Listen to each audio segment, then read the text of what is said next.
The construction worker's sledgehammer cracks against the concrete seawall, and something golden gleams in the rubble. 29 years after 5 musicians disappeared without a trace, their saxophone emerges from its tomb, still clutching. Secrets that will tear apart everything the world thought it knew about that foggy October night. October 15th, 2003. Portsmouth Harbour, England. Danny Westbrook wipes sweat from his forehead, leaving a streak of concrete dust across his weathered skin. The morning sun cuts through the harbour mist as his crew dismantles the old seawall, making way for the new marina development. He's been breaking concrete for 37 years, but he's never seen anything like what's wedged between the reinforcement bars. "Jimmy," Danny calls to his foreman, voice cracking with disbelief. "You need to see this." The brass gleams despite decades of salt air and moisture. It's a tenor saxophone, its lacquered surface tarnished, but unmistakably expensive. Danny's grandfather played in dance halls during the war. He knows quality when he sees it, but what chills him isn't the instrument itself. It's the way it's positioned, almost reverently placed, as if someone wanted it found. Jimmy Rodriguez approaches, hard hat tilted back, skepticism written across his face. "What have you got there, Danny boy?" "Sax," Danny breathes, pointing with a trembling finger. "Look at the case." Beside the instrument, a leather case sits wedged deeper in the concrete. The brass nameplate, though corroded, still bears legible engraving, property of Marcus Sweet Dreams Williams, the Midnight Express. Jimmy's skepticism evaporates. Every local knows that name, knows the story that parents still whisper to keep children from wandering the docks alone. The Midnight Express, Portsmouth's most celebrated jazz quintet, vanished on the night ferry to Le Havre 29 years ago. No bodies, no wreckage, no answers, until now. "Christ," Jimmy mutters, pulling out his mobile phone. "We need to call the police." Danny nods, but he can't look away from the saxophone.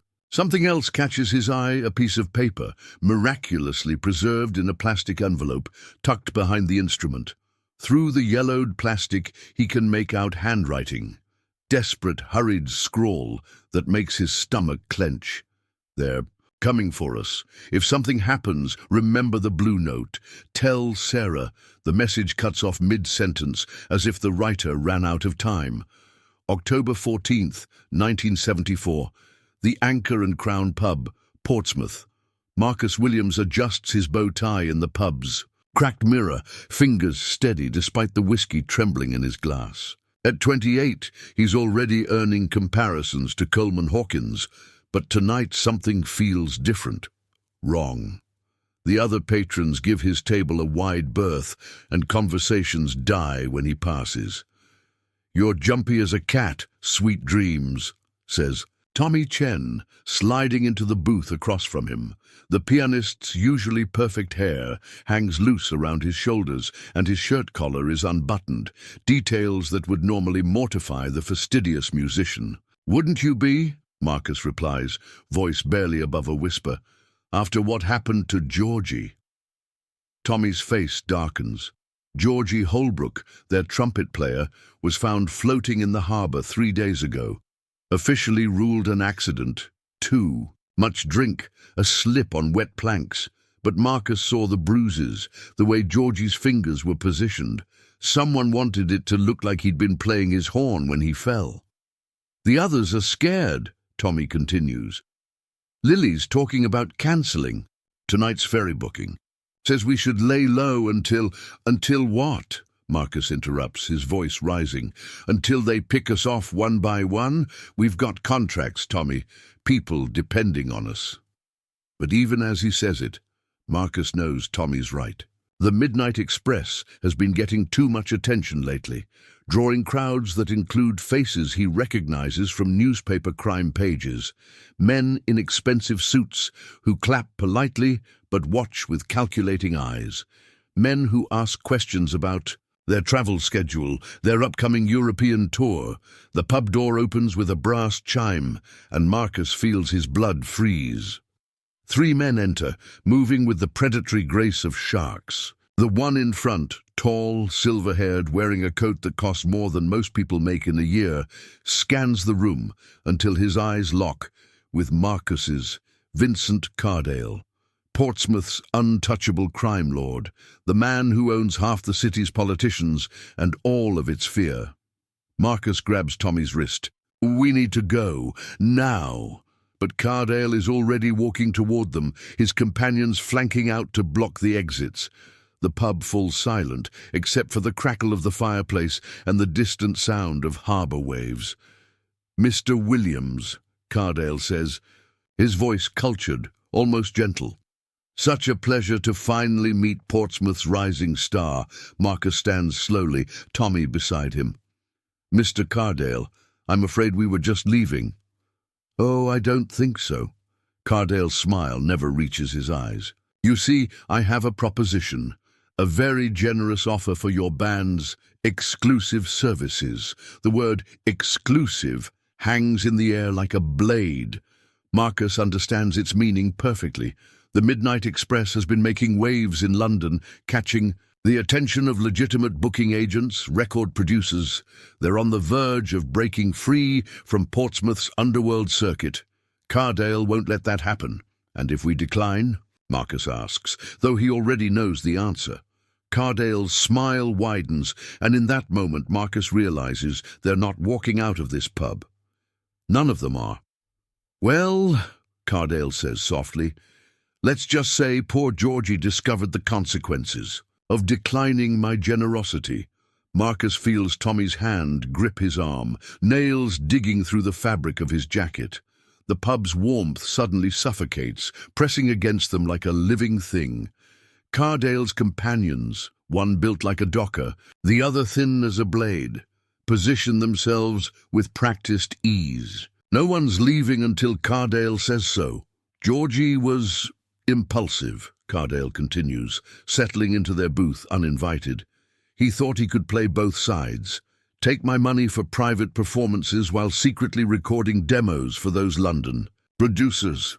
His fingers drum against the scarred wood table. "I don't appreciate disloyalty." Marcus's mouth goes dry. They'd all known about Georgie's recording sessions, had even helped him sneak equipment out of the club after their regular sets. The demos were supposed to be their ticket out. Audition material for the Ronnie Scott's jazz club, maybe even a shot at a European tour that didn't involve playing for men who collected debts with crowbars. "We never agreed to any exclusive arrangement," Tommy says, his pianist's fingers trembling slightly. "Our contracts," "Your contracts," Cardale interrupts, "are with venues I own. Every club you've played in the past 6 months, every private party, every wedding reception, my establishments, my connections, my permission." He leans forward, voice dropping to barely above a whisper. "You boys have been eating at my table without realizing it." The realization hits Marcus like a physical blow. The sudden influx of better-paying gigs, the mysterious benefactor who'd sponsored their new instruments, the venues that had started booking them sight unseen, all of it, orchestrated by Cardale. They'd been trapped in his web for months without knowing it. "What do you want?" Marcus asks. Cardale's smile returns, cold as harbour fog. "Simple. Tomorrow night, you board the ferry to Le Havre as planned, but instead of your scheduled performance, at the Festival International, you'll be playing a private party. Very private, very exclusive." He slides a manila envelope across the table. Through the gap, Marcus glimpses photographs, men in expensive suits gathered around tables laden with cash, briefcases, and what looks suspiciously like blocks of white powder. "One performance," Cardale continues. "You play, you smile, you forget what you see. In return, you'll receive more money than your little European tour would have paid in a year. And more importantly," his eyes glitter dangerously, "you'll live to spend it." Tommy starts to speak, But Marcus cuts him off with a sharp look. They need time to think, to plan, to find a way out of this that doesn't end with them joining Georgie in the harbour. We'll need to discuss it with the others, Marcus says carefully. Of course, family decisions should be made together. Cardale stands, smoothing his coat. You have until boarding time tomorrow evening, 8:15, Pier 7. Don't be late. As Cardale and his men leave, the pub gradually returns to life, conversations resuming in hushed tones. But Marcus can feel the weight of stares, the knowledge that word of this meeting will spread through Portsmouth's underworld like wildfire. They're marked now, caught between Cardale's expectations and their own desperate desire for freedom. Tommy slumps in his seat. What are we going to tell the others? Marcus drains his whiskey, the burn doing nothing to warm the ice forming in his chest. The truth, that we're fucked either way. Present day, Portsmouth Police Station, Detective Inspector Sarah Chen, Tommy's younger sister, though she'd never known her brother well enough for the connection to matter, stares at the evidence bag containing Marcus Williams's saxophone. At 43, she's seen enough mysterious discoveries to know this one will consume her life for months to come. Construction crew found it this morning, Constable Davies explains, setting down the preliminary report. Embedded in the old seawall like it was placed there deliberately. There's more. He produces a second evidence bag containing the plastic-wrapped note. Sarah reads it through the clear material, her detective's mind already cataloguing questions. The handwriting appears genuine, the paper aged appropriately. But it's the unfinished message that intrigues her most. Tell Sarah.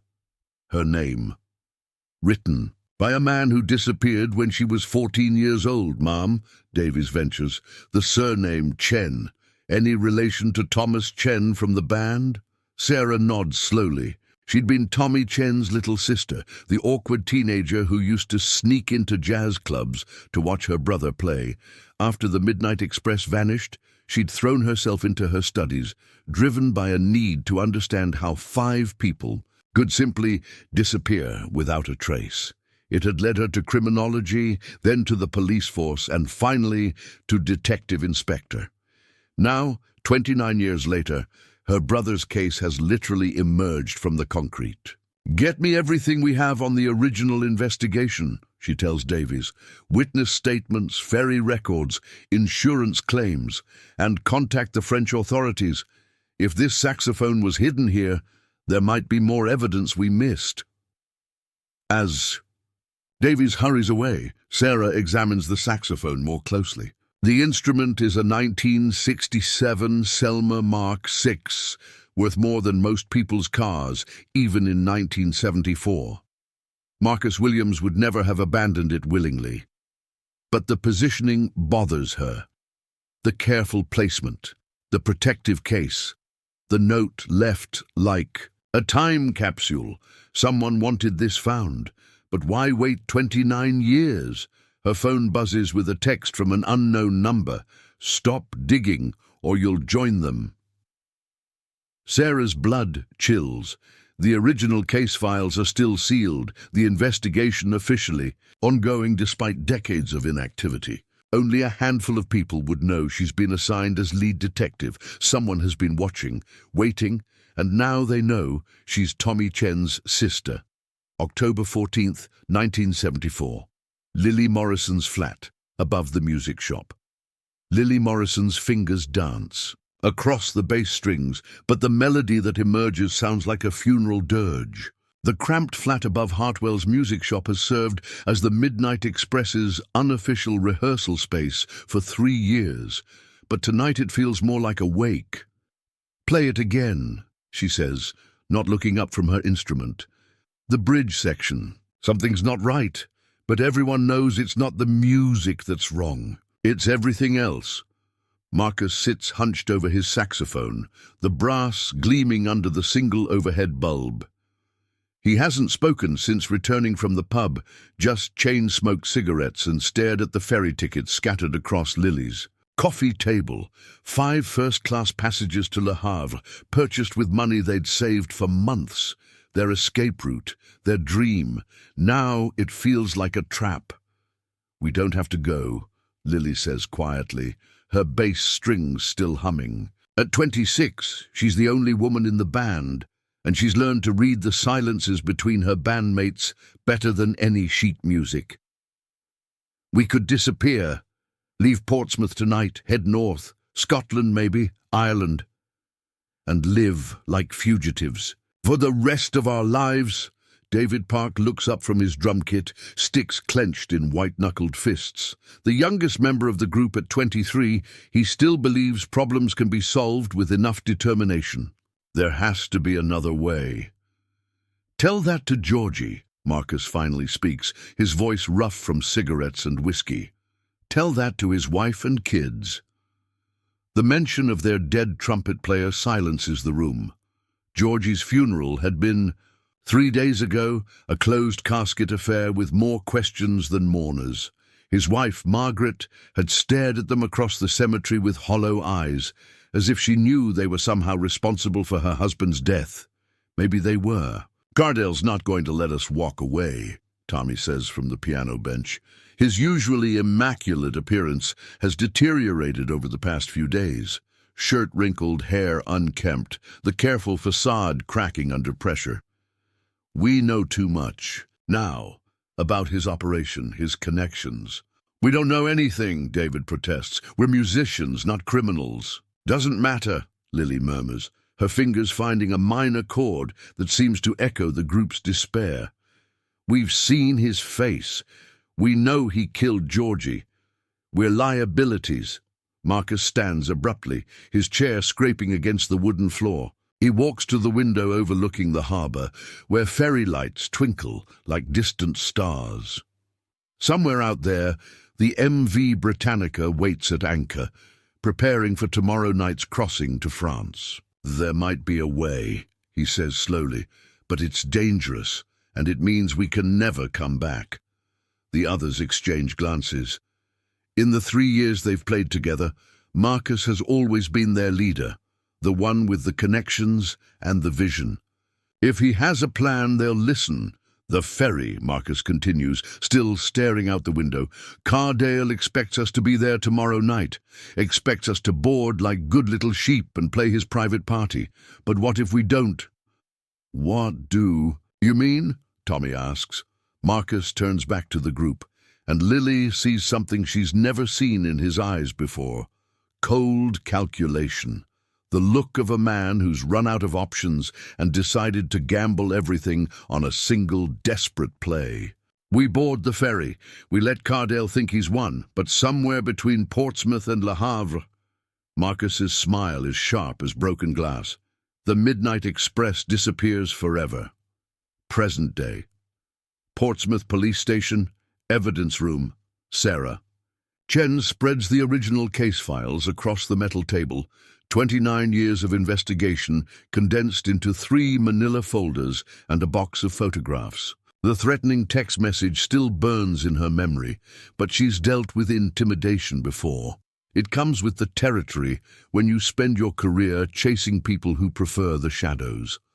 What disturbs her more is how little evidence the original investigators had gathered. The ferry records show 5 passengers who never disembarked in Le Havre. The Midnight Express's instruments and luggage were found in their assigned cabin, untouched. No signs of struggle, no witnesses to anything unusual, as if they'd simply vanished into thin air. The French were cooperative, Constable Davies reports, setting down a fresh stack of files. But their investigation hit the same dead ends. No bodies recovered, no credible sightings, no ransom demands. After 6 months, they classified it as a probable suicide pact. Sarah frowns. 5 successful musicians, all with family ties and professional commitments, decide to kill themselves together. That's their theory. The lead investigator noted signs of depression and anxiety among band members in the weeks before their disappearance.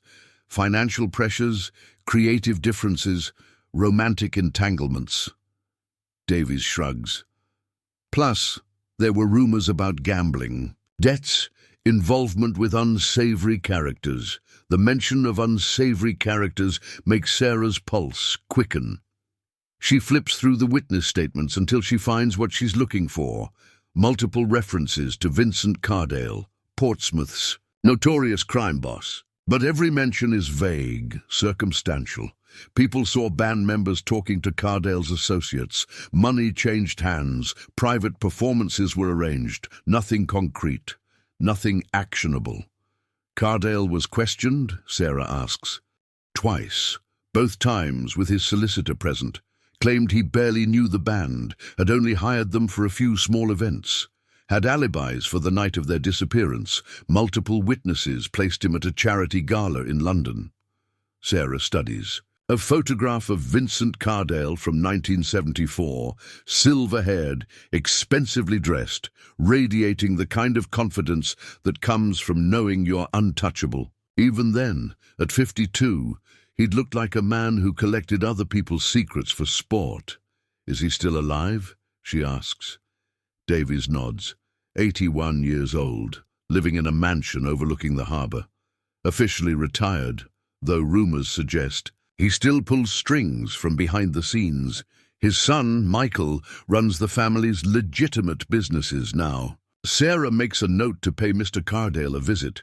29 years is a long time, but men like him don't forget. They especially don't forget loose ends. Her phone buzzes again. Another unknown number, another message. Your brother should have stayed quiet. Learn from his mistake. This time, Sarah doesn't feel afraid. She feels angry. Someone killed 5 talented musicians in 1974 and thought they'd gotten away with it. They've spent nearly 3 decades sleeping peacefully while families grieved, while questions went unanswered. But now, the saxophone has emerged from its concrete tomb, and with it, the possibility of justice. Sarah reaches for her coat. It's time to wake some sleeping demons. October 15th, 1974. Portsmouth Ferry Terminal, 6:30 p.m. The MV Britannica towers above the dock like a steel cathedral, her hull gleaming white against the darkening sky. Marcus Williams stands at the terminal window, watching passengers stream up the gangway with their suitcases and dreams of continental adventure. In 90 minutes, he and his bandmates will join them or die trying. The instruments are loaded, Lily reports, sliding up beside him. She's traded her usual performance dress for dark jeans and a heavy coat, practical clothes for what they're about to attempt. Cargo hold, deck 7, just like you asked. Marcus nods, his reflection ghost-like in the terminal glass. The plan is simple in concept, terrifying in execution. They'll board as expected, play their role until the ferry clears. British waters, then disappear into the ship's labyrinthine interior. By the time Cardale's men realize they're gone, the Midnight Express will have become something else entirely. You sure about the contact in Le Havre? Tommy asks, joining them at the window. His hands shake slightly as he lights a cigarette. Pianists, fingers betraying the fear he's trying to hide. Jean-Baptiste owes me favors, Marcus replies. Big ones. He'll have new papers waiting, safe passage to wherever we want to go. But we have to make it to France first. Through the crowd, Marcus spots them. 3 men in expensive overcoats, moving with predatory purpose. Cardale's enforcers, making sure their valuable assets don't get cold feet. The man in front, built like a prize fighter, catches Marcus's eye and nods. A reminder. A threat. They're watching, David mutters, drumsticks tucked under his arm like weapons. What if they follow us onto the ferry? They will, Marcus says grimly. Cardale doesn't trust anyone, especially not us. But ships are big places, easy to get lost if you know where you're going. Lily touches his arm. Marcus, if this goes wrong, it won't. He cuts her off, but his voice lacks conviction. The truth is, he's terrified. They all are. But fear is better than the alternative. A lifetime of being Cardale's puppets, playing at private parties where people disappear and questions aren't asked. The terminal's PA system crackles to life. All passengers for the MV Britannica, service to Le Havre, please prepare for boarding. Departure is scheduled for 8:15 p.m. Marcus checks his watch, 7:45. Time to go. Remember, he tells the others, we board separately, casual, like we're strangers. Meet in cabin B47 once we're underway, and whatever happens.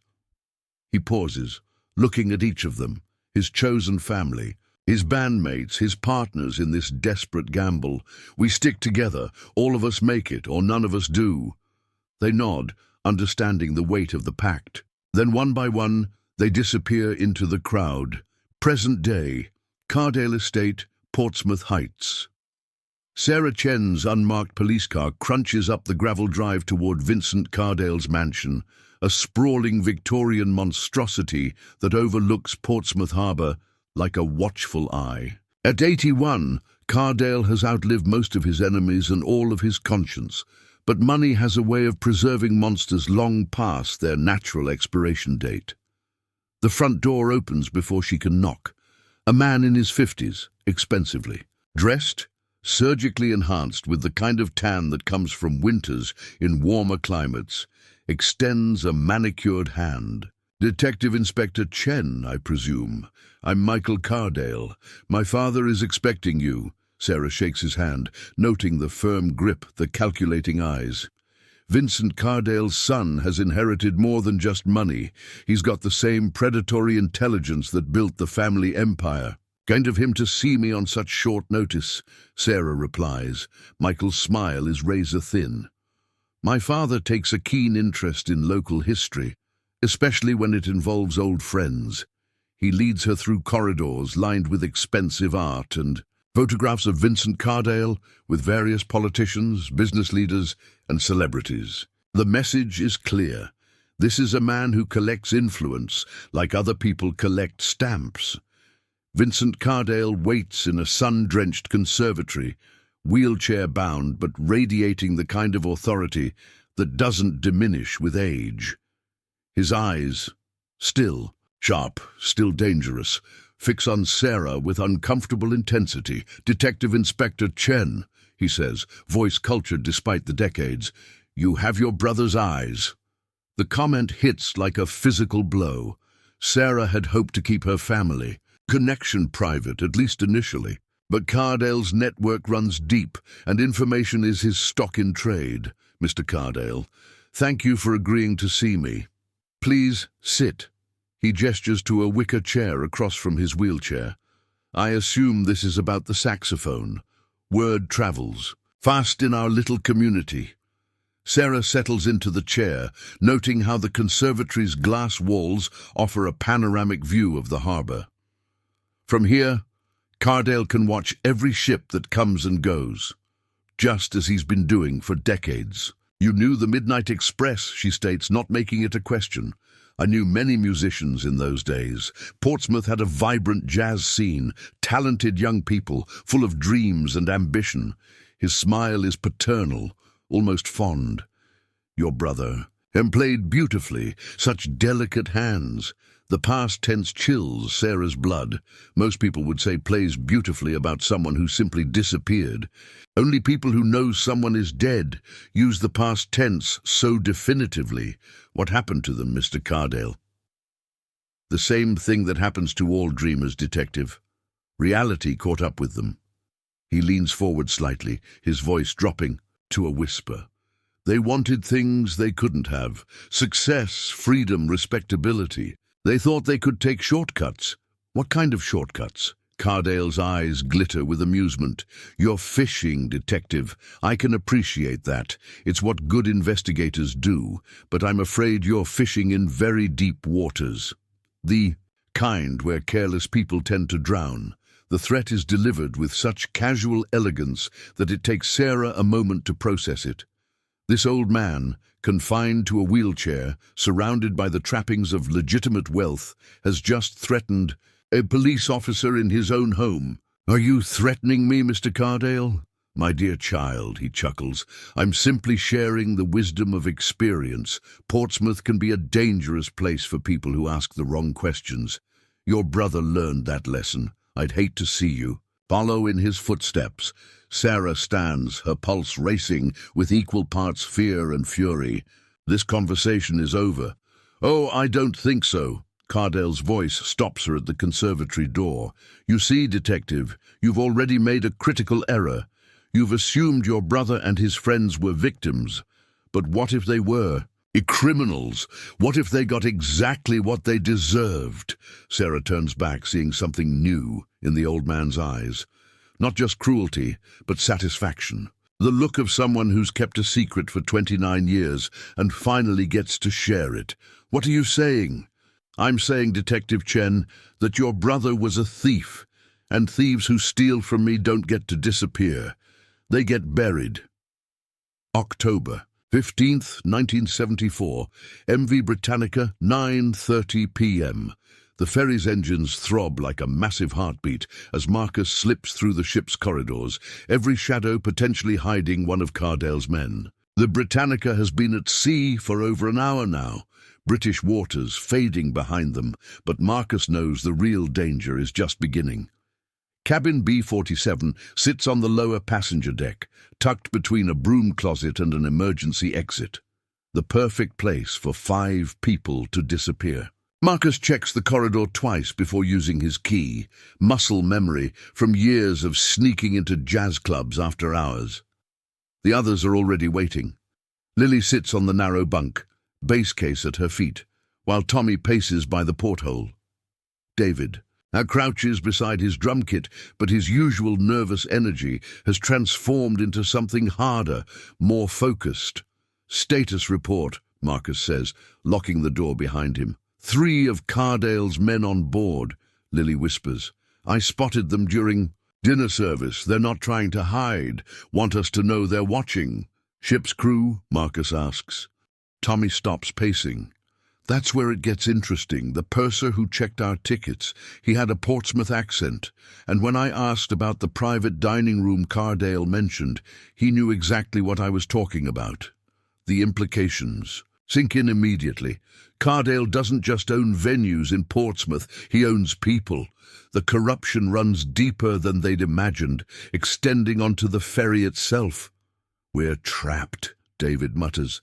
Even if we hide until Le Havre, they'll be waiting when we dock. Marcus moves to the porthole, staring out at the black waters of the English Channel. Somewhere below, the seabed holds secrets from 2 world wars, ships that thought they were safe until the moment they weren't. Not if we don't dock, he says quietly. The others stare at him. Marcus, Lily says carefully, what are you thinking? He turns back to the group, his face illuminated by the cabin's harsh fluorescent light. There's a cargo ship, French registry, bound for Marseille. It rendezvous with the Britannica in international waters, officially for medical supplies. But everyone knows it's smuggling. Jean-Baptiste arranged it as our backup plan. You want us to jump ship? Tommy's voice cracks. In the middle of the channel. Transfer, not jump. Small boat, maybe 10 minutes in open water. Dangerous, but less dangerous than what's waiting for us in Le Havre. David stands, drumsticks clenched in his fists.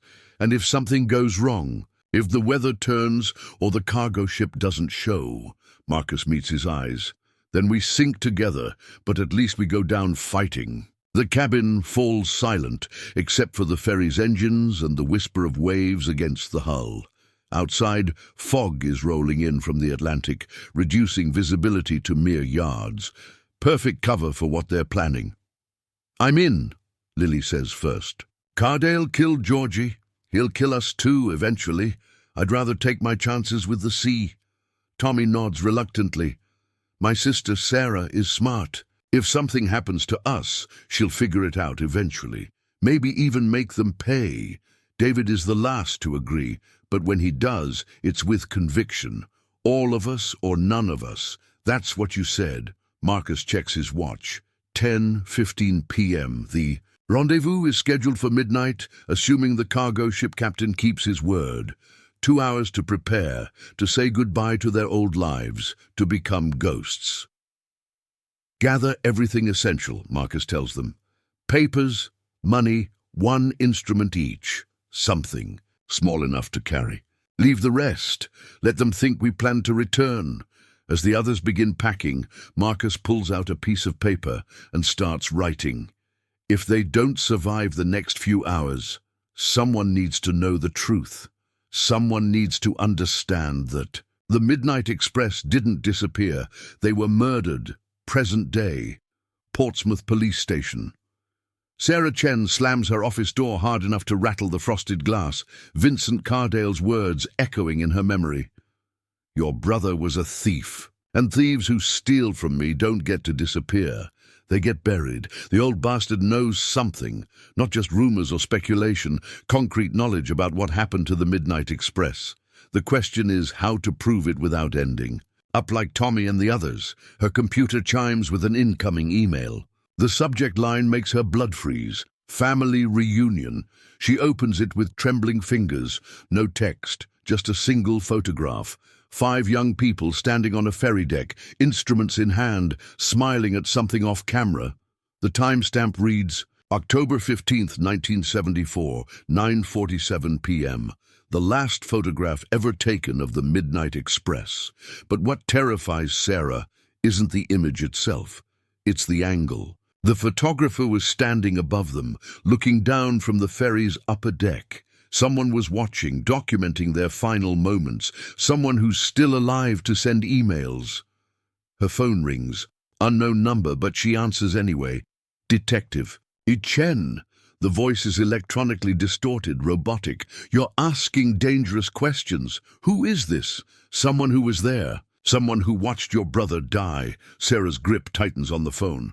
What do you want? Meet me at Pier 7, midnight. Come alone or learn nothing.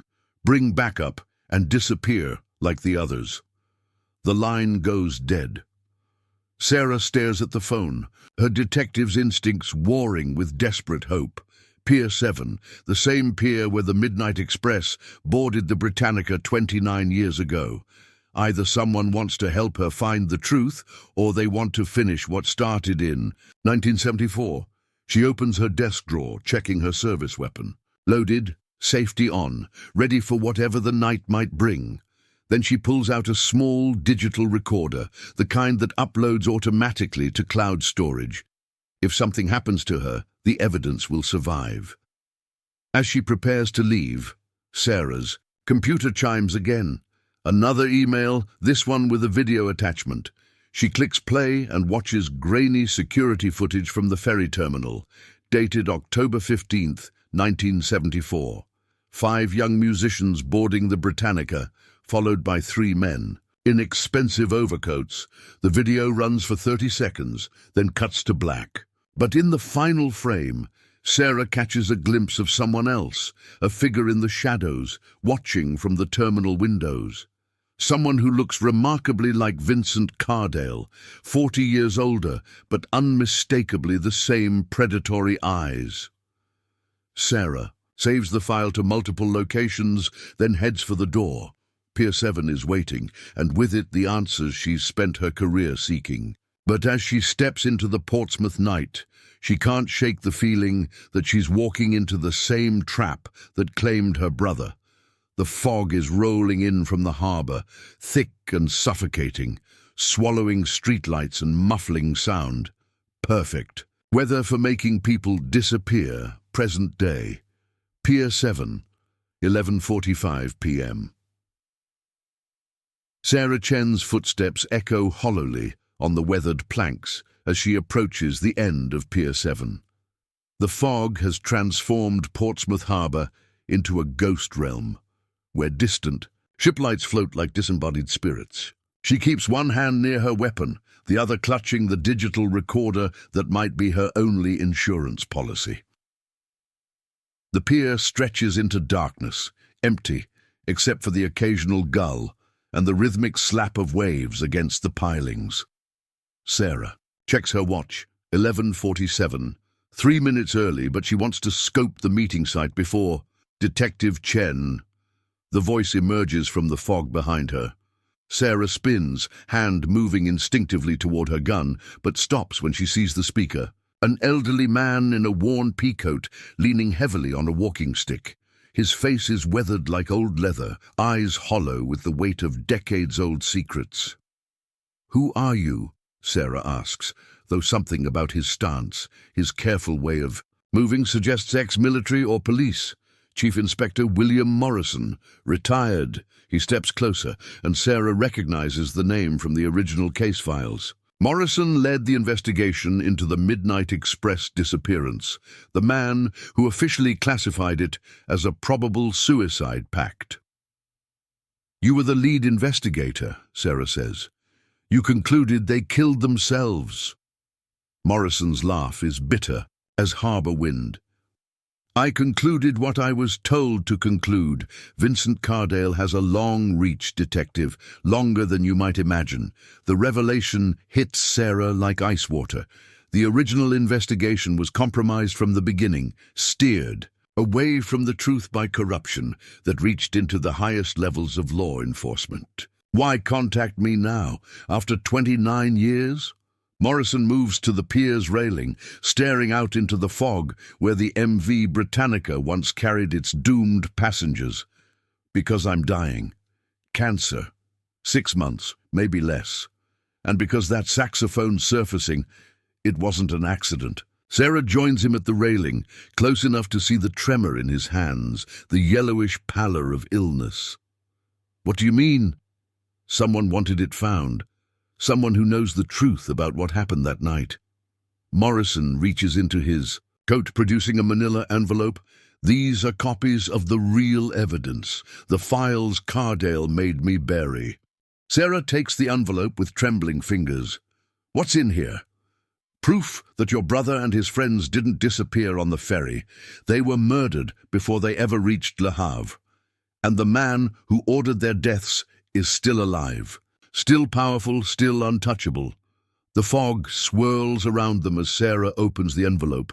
Photographs spill out, crime scene images that were never officially logged, witness statements that were suppressed, forensic reports that contradict the official narrative. "Jesus Christ," Sarah breathes, studying a photograph of what appears to be the Britannica's cargo hold.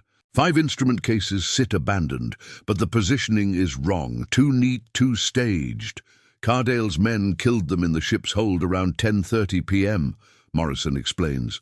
Made it look like they'd vanished, dumped the bodies overboard, waited, with chains, but they kept trophies. Trophies! Morrison points to another photograph, Vincent Cardale's study in 1974, taken during a search that was quickly called off. On his desk, barely visible among other items, sits a trumpet mouthpiece, engraved with the initials G.H., Georgie Holbrook's mouthpiece. Cardale collected souvenirs from his victims. Your brother's saxophone was supposed to be one of them. But someone in his organization had a conscience, hid it in the seawall before Cardale could claim it. Sarah's mind races through the implications. Who? Who hid it? That's what you need to find out, because whoever it was, they're the only living witness to what really happened that night. And Cardale's been looking for them for 29 years. A sound drifts through the fog, footsteps on the pier, moving with purpose. Morrison stiffens, his hand tightening on his walking stick. "You were followed," he whispers. Sarah reaches for her radio, but Morrison grabs her wrist. "No, they'll kill us both before backup arrives. There's another way off the pier, maintenance ladder on the north side. Can you swim?" "Not well enough for this harbor." "Then we run." October 15th, 1974, MV Britannica, cargo hold 7, 10:25 p.m. Marcus Williams presses his ear to the cargo hold door, listening for footsteps in the corridor beyond. The rendezvous with the French cargo ship is still 90 minutes away, but they need to move their instruments now, while most passengers are in the lounges or their cabins. "Clear," he whispers to the others. They slip into the hold like shadows, their small instruments secured in waterproof cases. The larger pieces, Lily's bass, David's drum kit, wait in storage containers marked for Le Havre. Instruments they'll never see again, sacrifices to their desperate gamble for freedom. Tommy crouches beside the bass case, running his fingers along its scratched leather surface. 3 years we've been playing together. Feels like a lifetime. It was a lifetime, Lily says softly. The Midnight Express dies tonight. Whatever we become next, we'll be different people. Marcus checks his watch. 10:27. In the distance, ship's bells chime the half-hour. Time to move to the rendezvous point on the ferry's lower deck, where Jean-Baptiste's contact will signal with a series of flashlight blinks. But as they reach the cargo hold door, voices echo in the corridor outside.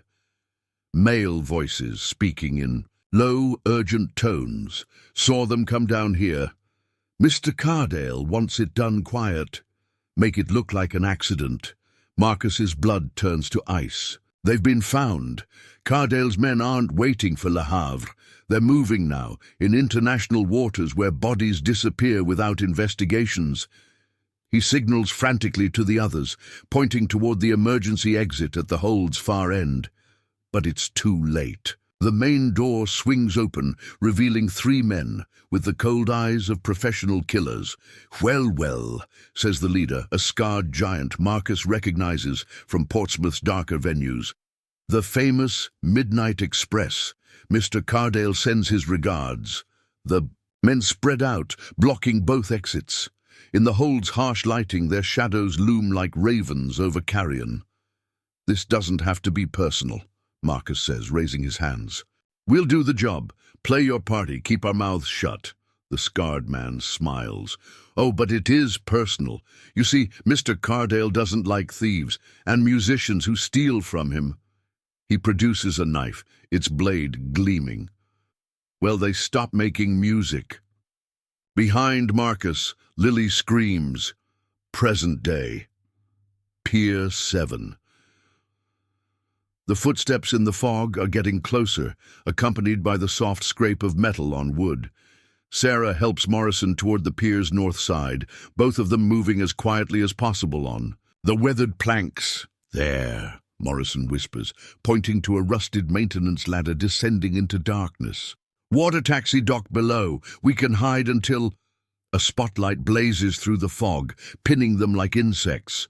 Sarah raises her hand to shield her eyes, squinting against the glare. Detective Inspector Chen, a cultured voice calls from behind the light. Please don't make this more difficult than necessary. Michael Cardale steps into the light's edge, flanked by 2 men who move with the fluid grace of professional violence. His expensive suit looks absurdly formal in the harbor fog, like a funeral director preparing for business. Mr. Cardale, Sarah says, trying to keep her voice steady. Bit late for a harbor stroll, isn't it? My father thought you might benefit from a history lesson about the dangers of investigating matters that should remain buried. Michael's smile never reaches his eyes. Chief Inspector Morrison, I'm disappointed. We had an arrangement. Morrison straightens, some of his old authority returning despite his illness. The arrangement died with your father's conscience, boy, if he ever had one. My father built an empire on pragmatism, not conscience. And pragmatic men understand that some secrets must be preserved. Michael nods to his companions, who begin moving closer. Sarah calculates distances, escape routes, odds of survival. The ladder is 20 feet away, but Michael's men are faster, younger, armed. Her service weapon might give them a momentary advantage, but not against 3 professionals in thick fog. Tell me about the saxophone, she says, stalling for time. Who really hid it in the sea wall? Michael's smile widens. Ah, detective, you're assuming someone hid it deliberately. But what if I told you it was insurance? A dead man's switch, you might say. The implication hits Sarah like a physical blow. One of them survived. For a while. Long enough to make certain arrangements, contingencies. Your brother was quite clever, detective. Almost as clever as he was naive. Before Sarah can respond, Morrison shoves her toward the ladder. Run! The spotlight swings wildly as Morrison charges Michael's men with surprising speed for a dying man. Sarah hears the sickening sound of metal striking bone. then Morrison's agonized cry as someone returns the favor. She reaches the ladder as gunshots echo through the fog. Present day. Harbour waters below. Pier 7. Sarah's hands burn against the rusted ladder rungs as she descends into the black water beneath Pier 7. Above her, footsteps thunder on the wooden planks, voices shouting orders through the fog. Morrison's sacrifice has bought her minutes at most, time she needs to use wisely. The water taxi dock is a rotting platform barely above the harbour surface, designed for maintenance crews and forgotten by the world above. Sarah crouches behind, a concrete piling, listening to the search intensify overhead while harbour water laps against her shoes. Her phone, miraculously still working despite the damp, buzzes with a text from an unknown number, North Harbour Marina. Slip 47, tell them. Blue Note sent you. Blue Note, the phrase from Marcus's incomplete message, scrawled in desperation 29 years ago. Someone is still alive, still watching, still fighting Vincent Cardale's empire from the shadows. Sarah peers through the fog toward the North Harbour Marina, a collection of expensive yachts and pleasure craft moored in the harbour's most exclusive section.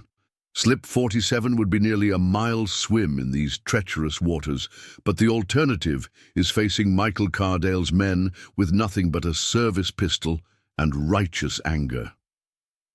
Above her, a voice cuts through the fog. She's not here. Check the water. Time to move. October 15th, 1974, MV Britannica, cargo hold 7, 10:31 p.m. The knife slides between Marcus Williams' ribs like a cold whisper, finding the spaces between bone with surgical precision. He staggers backward, pressing his hand against the wound, feeling his own blood seep between his fingers. "Marcus!" Lily screams, lunging toward him, but one of Cardale's men catches her arm and twists until she cries out in pain. Now, the scarred killer says, wiping his blade clean. "We're all going to behave like civilized people. Mr. Cardale wants this done properly." Tommy stands frozen by his piano case, hands raised, watching his bandmates face the reality. They'd all feared but never truly believed. David crouches by his drums, drumsticks clutched like weapons that could never protect him from professional killers. "Here's what's going to happen," the killer continues, his voice calm as a undertaker's. "You're going to disappear, completely. No bodies for the families to mourn, no evidence for the police to investigate. Just gone." Marcus forces himself to stay upright despite the pain radiating from his wound. "The crew will notice. Our cabins, our luggage already taken care of. Amazing how cooperative ships' officers become when their family's safety depends on it." The killer's smile is reptilian.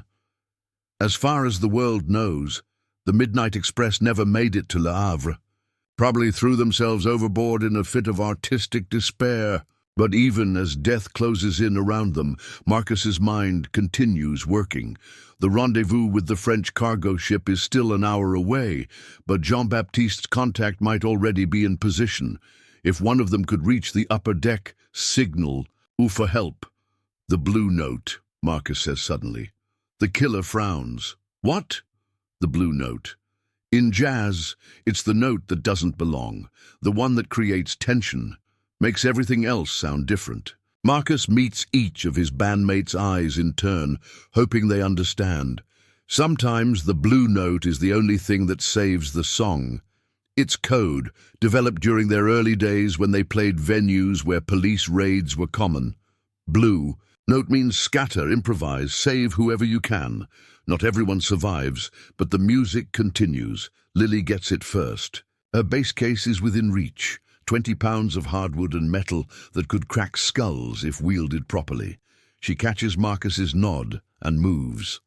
The case swings in a devastating arc, catching the nearest killer across the temple. He drops like a stone, his gun skittering across the cargo hold floor. David leaps for the weapon, while Tommy grabs an emergency fire axe from the wall mount. Chaos erupts in the confined space. The scarred leader lunges for Lily with his knife, but Marcus intercepts him despite his wound, grabbing the man's wrist and twisting until Bones snaps. The knife clatters away as both men fall, grappling desperately on the steel deck. David reaches the fallen gun just as the third killer draws his weapon. 2 shots thunder through the hold, David's amateur aim wild but lucky, catching the killer in the shoulder and spinning him around. Tommy's fire axe finishes what David started.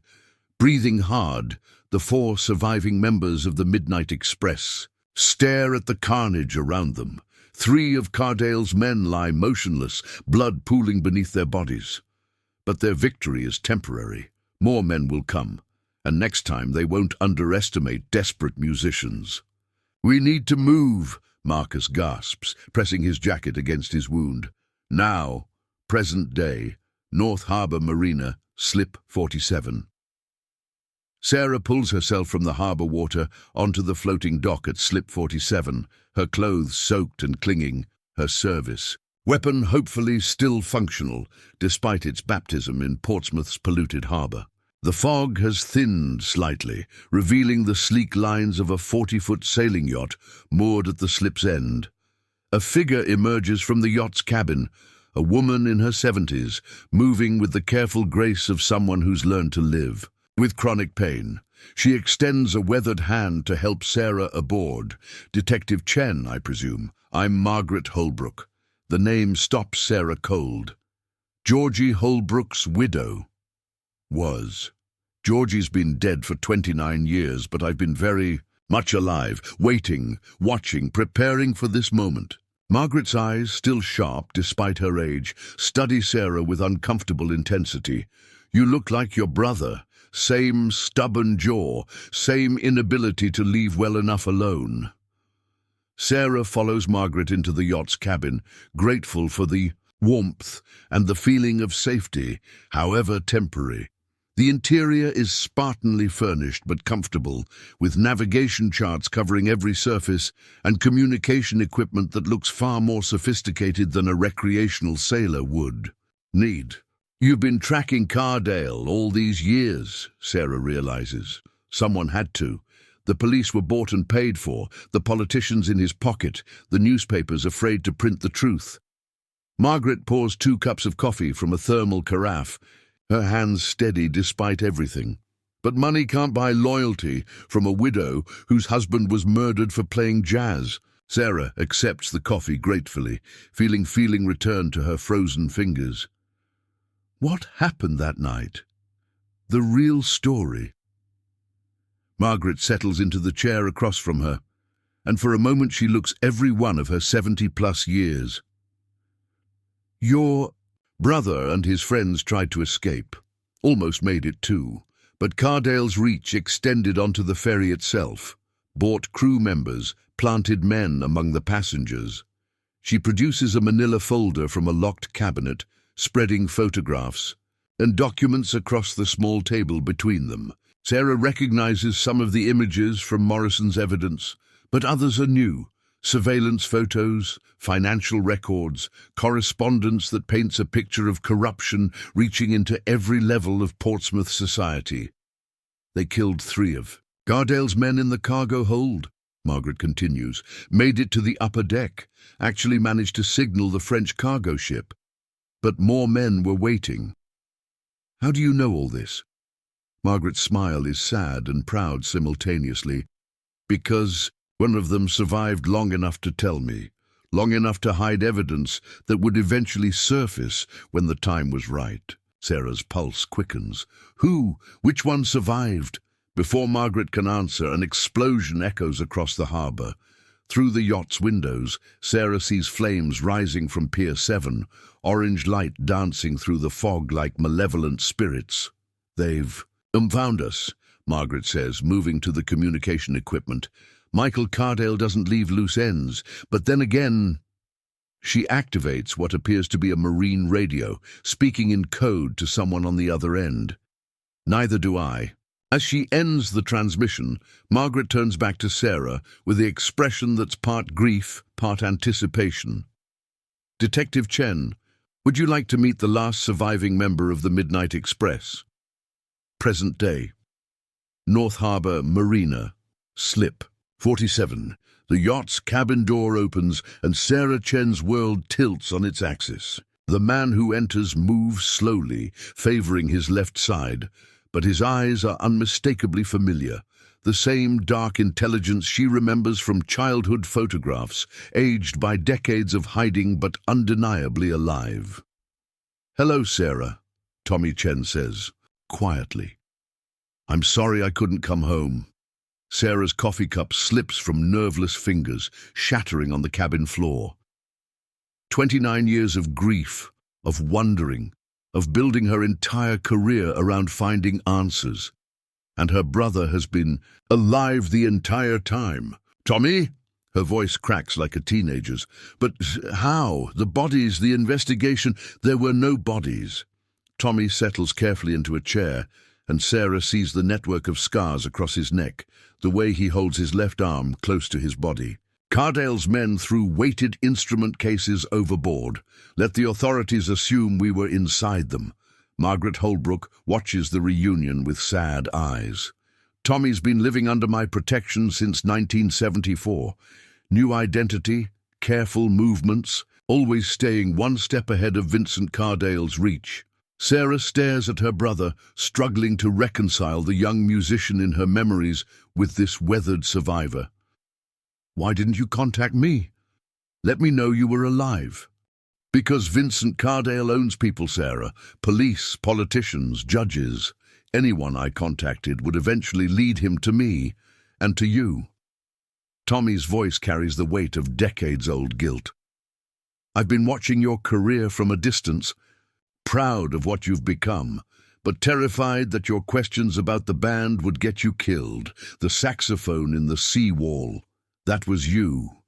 Insurance policy. If something happened to me, evidence would surface. Proof of what really happened." That night, Tommy reaches into his jacket, producing a small digital device. "Everything's on here. Audio recordings, photographs, financial records, 29 years of documenting Vincent Cardale's crimes." Through the yacht's windows, Sarah sees lights moving across the harbour. Searchlights, patrol boats, Michael. Cardale's people expanding their search. The explosion at Pier 7 has drawn official attention, but Sarah knows from bitter experience how quickly Cardale money can redirect investigations. "Tell me what happened on the ferry," she says. "All of it. October 15th, 1974. MV Britannica, upper deck, 11:15 p.m. Tommy Chen's hands shake as he presses the signal lights button in the pattern Jean-Baptiste taught them. 3 short, 2 long, 3 short. SOS in Morse code, but also the recognition signal for the French cargo ship somewhere in the fog-shrouded channel. Behind him, Marcus leans heavily against the deck railing, his shirt soaked with blood from the knife wound. Lily and David keep watch on the stairwells, listening for footsteps that will signal the end of their desperate escape attempt. "There," David whispers, pointing into the fog. 2 points off the starboard bow. A ship materializes from the mist like a ghost, smaller than the Britannica, flying French colors, with a small boat already lowered and approaching through the choppy waters. Freedom, so close Tommy can taste the salt spray of it. "How long?" Marcus asks, his voice growing weaker. 5 minutes, Lily reports from her position by the stairs. "Maybe less, but it's not enough time." Tommy hears the thunder of boots on metal stairs, voices shouting orders in English and what sounds like Russian. More of Cardale's men converging on their position from multiple directions. "We're not all going to make it," Marcus says quietly. The words hang in the fog like a death sentence. 4 people, 1 small boat, enemies closing from 3 directions. Simple mathematics with a terrible solution. "The blue note," Tommy says, understanding what his friend is asking. "Someone has to play the blue note." Marcus nods, pressing something into Tommy's hand, a small cassette tape, the kind used in portable recorders. Everything we know about Cardale, names, dates, bank accounts, get it to the French authorities or the British or anyone who'll listen. Marcus, no, 3 of us might make it to the boat. 4 of us all die here. Marcus grips Tommy's wrist. With surprising strength, take care of my sister, tell her I played the blue note. The first gunshots crack through the fog as Cardale's men reach the upper deck. Marcus pushes himself away from the railing, moving to intercept them with nothing but desperate courage, and a fire axe taken from the cargo hold. Tommy watches his friend, his band leader, his brother in music, walk into the guns to buy them time. Then he and the others run for the rope ladder, where the French boat waits in the churning darkness below. Present day, North Harbour Marina. Marcus died on the deck, Tommy says, his voice thick with old grief. David made it to the boat but was shot climbing down. Lily and I... He touches the scars on his neck. Sniper from the Ferry's bridge. Lily took the bullet meant for me. Sarah feels tears on her cheeks, mourning friends she never really knew, grieving for the brother who survived when others didn't. How did you escape? Jean-Baptiste's people were professionals, combat medics, ex-Foreign Legion. They kept me alive long enough to reach Marseille, then helped me disappear. New identity, plastic surgery, years of rehabilitation. Tommy's smile is bitter. The pianist who played with the Midnight Express died in the Channel. Thomas Chen, the man who's been tracking Vincent Cardale for 3 decades, was born from his ashes. Margaret Holbrook checks her watch, then peers through the yacht's windows at the approaching lights. We need to move soon. Michael Cardale has resources his father never dreamed of: satellite surveillance, electronic tracking, private military contractors. Where? Sarah asks. Where can we go that he can't reach? Nowhere, Tommy says simply. But we don't need to run anymore. Tonight we end this. He activates the digital device, and Sarah sees files spreading across a tablet screen, bank records, shipping manifests, photographs of meetings between Cardale and various politicians and business leaders. Decades of evidence meticulously gathered and documented. Vincent Cardale owns Portsmouth, but his empire extends far beyond this harbour. Drug trafficking, arms dealing, human trafficking. All of it protected by corruption and fear. Tommy's eyes harden, with resolve. But empires fall when the foundation cracks. What's the plan? Margaret stands, moving to a locked weapons cabinet Sarah hadn't noticed before. Michael Cardale thinks he's hunting 2 old relics and a small-town detective. He doesn't realize he's walking into a trap 29 years in the making. She opens the cabinet, revealing enough military-grade firepower to outfit a small army. Your brother wasn't the only one who survived that night, Detective. The French cargo ship carried more than refugees. It carried witnesses, and some of us have been waiting a very long time for revenge. Through the harbour fog, Sarah hears the sound of powerful engines approaching. Multiple boats moving in coordinated patterns. Michael Cardale's forces closing in for what they believe will be the final act. But as Tommy loads ammunition into weapons that have been waiting decades for this moment, Sarah realizes the real final act is just beginning. Present day, Portsmouth. Harbour, 12:47 a.m. The harbour erupts in coordinated chaos as 3 speedboats converge on Slip 47, their searchlights cutting through the fog like swords. Michael Cardale's voice booms through a megaphone. This is over, Detective Chen. Surrender. Now, and we'll make it quick. But the yacht at Slip 47 sits empty, its cabin lights still burning, coffee cups abandoned on the table. Tommy Chen, Sarah, and Margaret Holbrook have vanished into the labyrinthine marina like ghosts returning to haunt their killers. Spread out, Michael orders his men. They can't have gone far. He doesn't know about the underwater passages between marina sections, routes Margaret mapped during 29 years of planning. Doesn't know about the network of French intelligence operatives who've been watching Portsmouth for decades, waiting for this moment. In the marina's abandoned harbourmaster station, Tommy adjusts the scope on a rifle that's travelled from Marseille to Portsmouth just for this night. Through the crosshairs, he watches Michael Cardale pace the yacht's deck, frustration evident in every gesture. "Clean shot," he murmurs into his radio.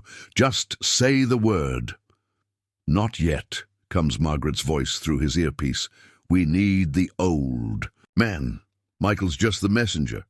300 yards away, in the harbour control tower, Sarah monitors police communications while uploading Tommy's evidence files to news outlets worldwide. The data streams across fibre optic cables like justice, finally finding its voice. Bank records, shipping manifests, recorded conversations, photographs that will destroy the Cardale empire forever. "Upload complete," she reports.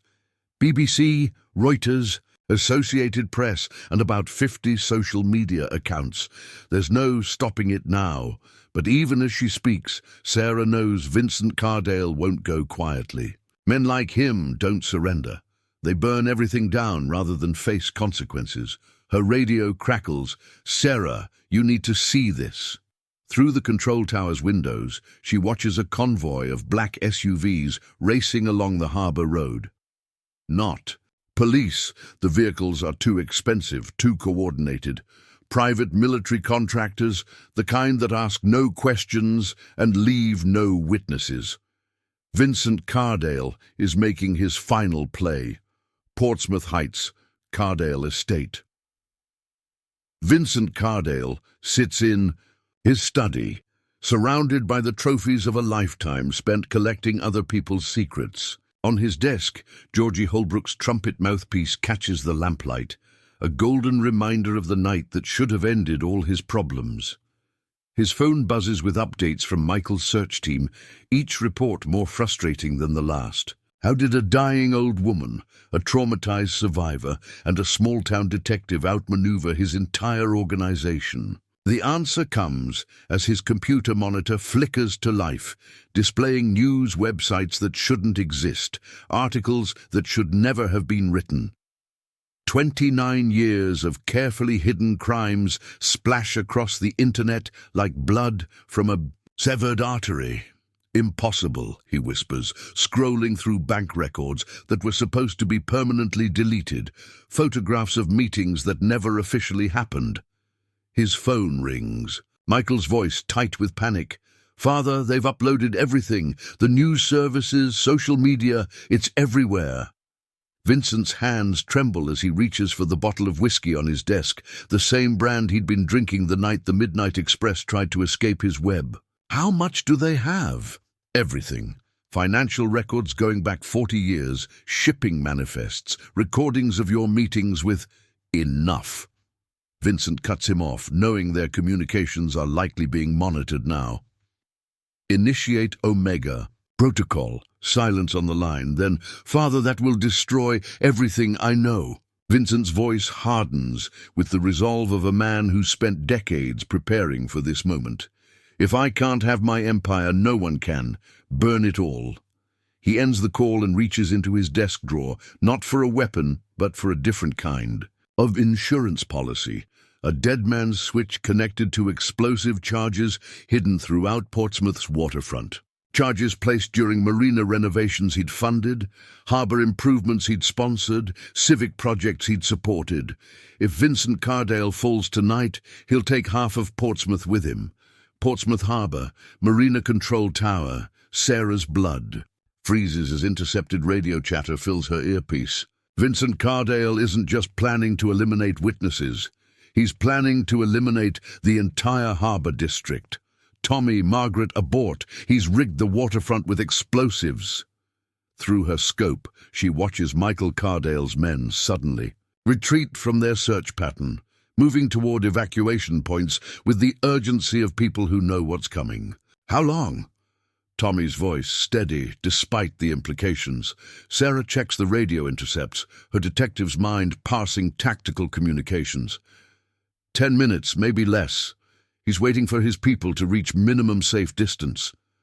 Can we stop him? The question hangs in the air like smoke from a funeral pyre. Vincent Cardale has had decades to prepare for this scenario, to ensure that his destruction would be complete and final. But he's made one crucial mistake. "Margaret," Sarah calls into her radio. "The yacht at Slip 47, is it rigged?" Of course. 20 pounds of Semtex in the engine compartment, radio-controlled detonator. I've been planning this moment for 29 years. Understanding floods through Sarah like ice water. Margaret hasn't been hiding from Vincent Cardale. She's been hunting him. The yacht, the weapons, the network of French operatives, all of it designed to draw him into a trap that mirrors the night he destroyed the Midnight Express. The signal, Sarah realizes. When he triggers the harbor charges, can you trace the transmission? Already locked onto his frequency. The moment Vincent Cardale pushes that button, I'll know exactly where he is. Through the control tower windows, Sarah watches the last of Michael's men evacuate the marina. Soon, it will be just the three of them against the most dangerous man in Portsmouth's history. A final performance by what remains of the Midnight Express and those who loved them. Tommy's voice comes through the radio, calm as a pianist beginning a delicate passage. "Places. Everyone, it's time for the last song." Present day, Portsmouth Harbour, 1:23 a.m. The explosion that should have destroyed the harbour never comes. Instead, Vincent Cardale sits in his study, staring at a dead man's switch that refuses to respond, while 29 years of careful planning crumbles around him like sheet music in a fire. Signal jammed. Margaret Holbrook's voice crackles through speakers hidden in his study, speakers installed during security upgrades she'd arranged through shell companies years ago. "Frequency blocked. Did you really think I'd spend 3 decades just waiting, Vincent?" Cardale's wheelchair jerks as he spins toward the hidden cameras he's only now realizing must be there. "Impossible. My security system was designed by my people, modified by my people, monitored by my people." Margaret's laughter is cold as harbour wind. "The woman whose husband you murdered has been living in your walls for years, Vincent, watching, planning, preparing for this moment." Through his mansion's windows, Cardale sees lights moving up his private road, not the police, not his own men, but figures in tactical gear carrying weapons that gleam like instruments in a death orchestra. In the harbour below, Sarah Chen coordinates the final movement of a symphony 29 years in the making. Tommy's evidence files have already reached journalists in 17 countries, prosecutors in 12 jurisdictions, and law enforcement agencies that Vincent Cardale can't touch. The empire built on fear and corruption is collapsing in real time. Each revelation another note in Justice's final song. "Tommy!" she radios to her brother, positioned on the mansion's grounds. "Eyes on target." Vincent's in his study. Michael's trying to reach the helicopter pad, but Jean-Baptiste's people have it covered. Tommy's voice carries satisfaction decades in the making. The blue note's about to resolve Sarah. Cardale Estate, Vincent's study. Vincent Cardale has faced death before. Rival gangsters, federal investigations, the slow erosion of age and disease. But he's never faced the ghosts of his victims returning for vengeance with military precision and infinite patience. "What do you want?" he calls to the hidden cameras, his voice cracking with age and terror. "Justice," Margaret's voice responds. "Confession. The truth about what happened to 5 young musicians who wanted nothing more than to play their music and live their lives." The study door explodes inward, revealing figures in tactical gear. But it's the woman who enters behind them that makes Vincent's blood freeze. Margaret Holbrook, 73 years old, moving with the deadly grace of someone who spent decades preparing for this moment. "Hello, Vincent, remember me? Georgie's widow, the woman you tried to buy off with blood money and threats." She approaches his wheelchair, and Vincent sees something in her hands that makes his heart stop. Georgie's trumpet, the one that had been lost in the harbour 29 years ago. Margaret had recovered it, preserved it, kept it as a promise to the dead. "Play," she commands, setting the trumpet on his desk. "Like you made my husband play the night you murdered him." I can't. I don't know how. Neither did Georgie, when you held a gun to his head and demanded he play one last song before you killed him." Margaret's voice never rises above a whisper, but it carries the weight of decades-old fury. "He told me everything." Vincent, in the hospital before the infections from the harbour water finally took him. "How you made him play while you beat him. How you laughed when he begged for his life." The revelation hits Vincent like a physical blow. Georgie Holbrook hadn't died that night. He'd survived long enough to tell his wife the truth, to plant the seeds of the vengeance now blooming around Vincent's mansion. "Margaret," Vincent whispers, "please, I was young, stupid. The times were different." The times. Margaret laughs, a sound like breaking glass. Evil doesn't have a timeline. "Vincent, murder doesn't become acceptable because of changing fashions." Through the study windows, Vincent sees more figures surrounding his estate. French intelligence operatives, Scotland Yard detectives, federal agents from multiple countries. The evidence Tommy Chen has preserved will trigger investigations that span continents, unraveling criminal networks that Vincent thought were untouchable. But none of that matters now, because Margaret Holbrook is pressing the trumpet into his hands with surprising strength. "Play," she commands again. "One last song for the Midnight Express. Portsmouth Harbour, dawn." 6 hours later, Sarah Chen stands on Pier 7 as the sun rises over Portsmouth Harbour, painting the water gold and rose. The explosion that never came, the harbour that still stands, the truth that finally surfaced, all of it feels surreal in the morning light. Vincent Cardale sits in a holding cell, awaiting extradition to France, where older, more patient forms of justice await. Michael Cardale and his men face charges in 3 countries, their private army scattered like smoke. The empire built on 29 years of silence has crumbled in a single night. Tommy approaches, moving carefully but no longer hiding. For the first time in decades, he can walk in sunlight without looking over his shoulder. "How do you feel?" Sarah asks. "Like I can breathe again." Tommy stares out at the harbour, where the MV Britannica once carried doomed passengers into the fog. Marcus, Lily, David, they can finally rest. Margaret Holbrook joins them, carrying a small wooden box. Inside, 5 instruments gleam in the morning light. Not the originals, but exact replicas, crafted by master artisans over the years, as Margaret prepared for this day. "I thought we should play something," she says quietly. "For them. For all. Of us. They're not musicians, not really. Sarah can barely manage chopsticks on the piano, and Margaret's arthritis makes fingering difficult. But they can play something simple, something heartfelt, something that honors the memory of 5 young people who wanted nothing more than to make beautiful music together. The melody that emerges is halting, imperfect, touched with the sadness of loss and the joy of justice finally served. It drifts across Portsmouth Harbour like a prayer, carried by salt wind to wherever the spirits of the Midnight Express might be listening.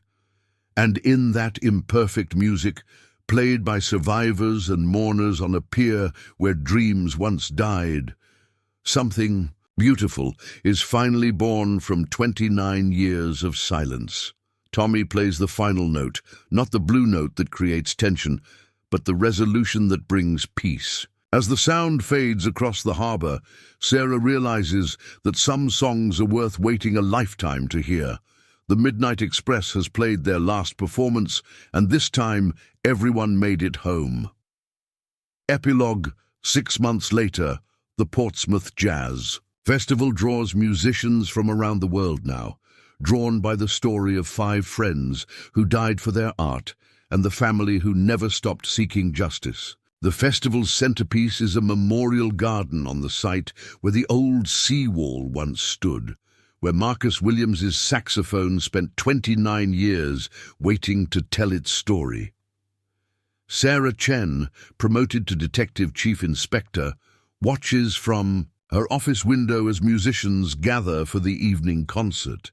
The Cardale Empire's collapse triggered investigations across Europe, freeing victims of trafficking, exposing corruption, bringing justice to crimes that seemed untouchable. Tommy. Chen performs now under his real name, playing piano for audiences who understand that some music carries the weight of history. He's written a composition called The Blue Note, a piece that begins in darkness but resolves in light, honoring friends who died and celebrating those who survived to tell their story.